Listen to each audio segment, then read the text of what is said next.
سر سب سے پہلے ہم بات کریں گے انڈیا کے جنگی جنون کی. 25 سے زائد ڈرونز آج کی تاریخ میں صبح سے لے کے اب تک بھجوا چکے ہیں, لیکن ان ڈرونز کا کیا بنا یہ بتائیے ذرا. بالکل, ڈرونز پر بھی بات کر لیتے ہیں اور ڈرونز بھجوانے کی وجوہات پر بھی ہم بات کر لیتے ہیں. سب سے پہلے جو ہے میں جو ہمارے جتنے ناظرین ہیں پاکستان میں اور پاکستان سے باہر, میں ایک بڑی ایک گراؤنڈ ریئلٹی آپ سے شیئر کرنا چاہتا ہوں کہ یہاں پہ بہت سے لوگ وقت گزرنے کے ساتھ ساتھ جو ہے وہ توقع کر رہے ہیں کہ پتہ نہیں جو ہے نا کب حملہ ہوگا اور پاکستان کب جو ہے وہ 6 اور 7 مئی کی درمیانی رات کا بدلہ لے گا. یہاں پر جو 30 سے زائد شہادتیں ہوئی ہیں ان کا بدلہ کیسے لیا جائے گا, اور اس طرح کی تھوڑی سی صورتحال بھی ہے. اور میں جو ہے تھوڑا سا بیک گراؤنڈ آج بتاؤں گا کہ جس بدلے کی آپ بات کر رہے ہیں اصل میں لوگوں تک ابھی تک اصل حقائق پہنچے نہیں ہیں کہ 6 اور 7 مئی کی رات جب انڈیا نے حملہ کیا تو اس کے جواب میں پاکستان نے انڈیا کا کتنا نقصان اب تک کر دیا ہے. وہاں پہ کتنی جانیں جو ہیں وہ کتنے انڈین فوجی مارے گئے ہیں اور ان کی آخری رسومات کس طرح چوروں کی طرح ادا کی گئی ہیں. کوئی گارڈ آف آنر نہیں ہے, کوئی فوجی اعزاز نہیں ہے, اور کس طرح انڈیا اس رات کو ہونے والے اپنے نقصان کو چھپا رہا ہے پوری دنیا کے سامنے اور اپنی قوم کے سامنے شرمندگی سے بچنے کے لیے. اچھا, پہلے تو جو ہے آج صبح جو ہے میرے بالکل گھر کے قریب ہی ایک ڈرون گرا ہے محلے میں ہی, تو وہ ہمارے لیے ڈرون جو ہے نا وہ بس اس میں ڈرون بھی ابھی آپ کو بتاتا ہوں. یہاں ہمارے ہاں تو پہلے ڈرون جو ہے نا لوگوں نے رکھے ہوئے ہیں کہ بڑی خالہ کی طرف سالن بھیجنا ہے تو ڈرون کے ذریعے 10 سے 12 کلو وزن اٹھانے والے ڈرون یہاں پہ عام لوگوں کے پاس ہیں. تو کوئی کپڑے سلوا لیے عید پہ تو وہ پنکی کی طرف بھیجنا ہے تو شازیہ کہتی ہے ذرا ڈرون والے کو فون کر. تو ہمارے ہاں ڈرون اس لیے بھی یوز ہو رہا ہے, پتہ ہے آپ کو ڈیلیوری کے لیے. آپ کو میں واقعات بتا دیتا ہوں. کچھ عرصہ پہلے ہلوکی میں ڈرون گرا تھا. اچھا خیر وہ تو کسی اور مقصد کے لیے جا رہا تھا. تو 10 سے 12-15 کلو وزن والے ڈرون تو یہاں پہ عام شہریوں کے پاس اپنے ذاتی ہیں گھروں میں, کوئی ایشو ہی نہیں ہے. کوئی چیز کہیں بھیجنی ہے تو انہوں نے کہا کہاں اوبر منگائیں گے, وہ کریں گے, وہ ڈرون کے ہاتھ بھیج دیتے ہیں, چل ڈرون چھوڑ کے آ.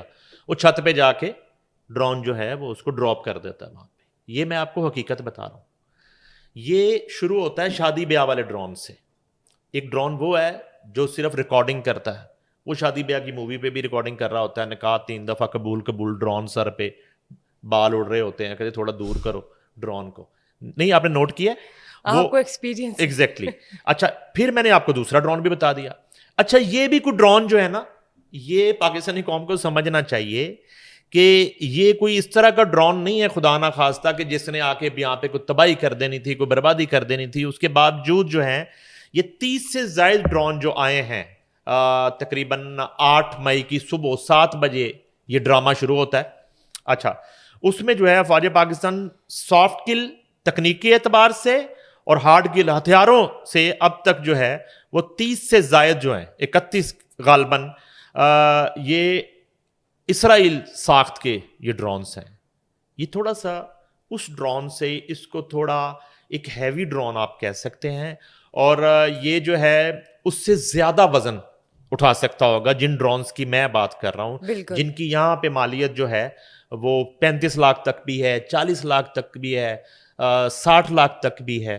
اور جو ہے وہ کس طرح سامان کی ایک جو ہے ارسال کے لیے اور ترسیل کے لیے وہ یوز ہوتا رہتا ہے اکثر. اچھا اس کے بعد یہ ہوتا ہے کہ یہ جو اسرائیلی ساخت کا ہیروپ ڈرون اس کو کہتے ہیں یہ سارے مار گرائے ہیں. اس کے بعد جو ہے یہ والٹن کے علاقے میں راول پنڈی سے اطلاع آئی ہمیں, اس کے علاوہ سندھ کے ایک آدھ علاقے سے بھی اطلاع آئی, جلو موڑ کے قریب جو ہے وہاں بھی ایک ڈرون مار گرایا گیا. تو یہ ڈرون والا ڈرامہ جو ہے نا یہ کرنے کا مقصد میں بتاتا ہوں. دیکھیں اس سے پہلے رافیل اڑائے انہوں نے, اب رافیل جو ہیں ان کے آپ سمجھ لیں کہ مین اسٹریم جو ہے اب وہ طیارے ہیں جن پر ان کو بڑا زوم تھا, بڑا مان تھا, اور فرانس سے یہ امپورٹ کیے تھے انڈیا نے. اور جو رافیل کے ساتھ ہوا, اچھا میں اب اس میں ایک تکنیکی بات آپ سے شیئر کرتا ہوں. یہ سارے کا سارا جو ہے نا اس جہاز کی بناوٹ میں اور اس کی جو اس کا جو سسٹم ہے اس کا, اور اس کا جو آپریشن ہے اس کا, اور اس کی جو ساخت ہے یہ سارا اس کا قصور نہیں ہوتا, اس کے اندر بیٹھے پائلٹ نے اس کو آپریٹ کرنا ہے, اور اس کو کیسے اس نے ایگزیکیوٹ کرنا ہے, اور کیسے ٹیک آف کرنا ہے, کہاں جانا ہے, ٹارگٹ کیسے سیٹ کرنا ہے, یہ تو پائلٹ کی بات ہے.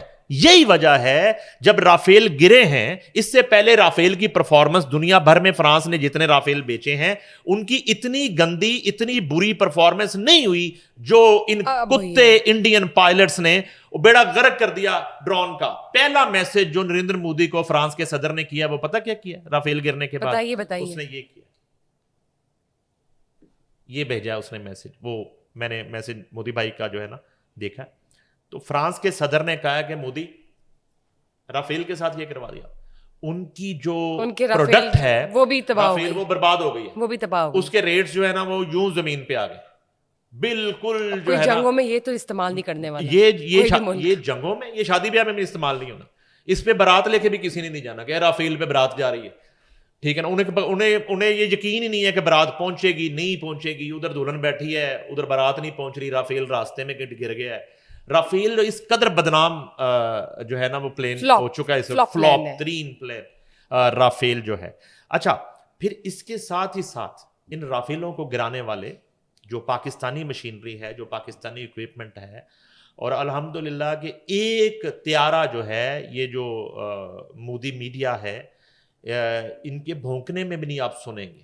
اچھا, ہم نے جو طیارے رپورٹ کیے وہ بالکل وہ طیارے رپورٹ کیے جو ذرائع سے تو ہمارے پاس آئے, دفاعی ذرائع سے تو آئے, مگر جو انڈین میڈیا نے جن کو ایکسیپٹ کیا کہ اتنے طیارے جو ہیں پاکستان نے مار گرائے ہیں, 5 گرائے جن میں 3 رافیل طیارے ہیں, ایک مگ ہے, اور اسی طرح ایک اور طیارہ ہے. اب جو ہے 6 اور 7 مئی کی رات انڈیا کا اتنا بھاری نقصان ہوا ہے, اتنا بڑا نقصان ہوا ہے کہ جس کا شاید ہمیں ادراک نہیں ہو رہا. ایک عام ہمارے جیسے عام شہری کو, ایک عام پاکستانی کو, ایک عام لاہوری کو, ایک عام کراچی والے کو, ایک عام پنڈی والے کو, ایک عام کے پی کے والے کو, ایک عام بلوچ کو اس بات کا ادراک نہیں ہو رہا کہ ہم جو ایک اس تجسس میں, اس خواہش میں ہم بیٹھے ہیں کہ پتہ نہیں فوری طور پہ پاکستان کو کس طرح ریئیکٹ کرنا چاہیے, ریئلیٹ کرنا چاہیے. میں آپ کو بتاتا ہوں کہ اس رات جو بریگیڈ ہیڈ کوارٹر جب تباہ کیا گیا, یہ تاریخ میں کبھی ہوا نہیں ہے. بہت سی جو ہے نا ایئر بیسز پر اٹیک سنے ہیں, بہت سی پوسٹیں تباہ کر دی جاتی ہیں. بریگیڈ ہیڈ کوارٹر پہ جو تباہی ہوئی ہے پاکستان نے کر دکھایا, اور وہاں کی جو آگ کے مناظر انڈین میڈیا نے دکھائے ہیں اور سوشل میڈیا پہ آپ دیکھ سکتی ہیں, اور کچھ اعلامیوں میں ان کی جو فوٹیجز ہمیں دکھائی گئی ہیں, وہ بہت بڑا انڈیا کا نقصان ہوا ہے. اور اس پہ 50 سے زائد صرف اور صرف بریگیڈ ہیڈ کوارٹر کے اٹیک میں انڈین فوجی مارے گئے ہیں.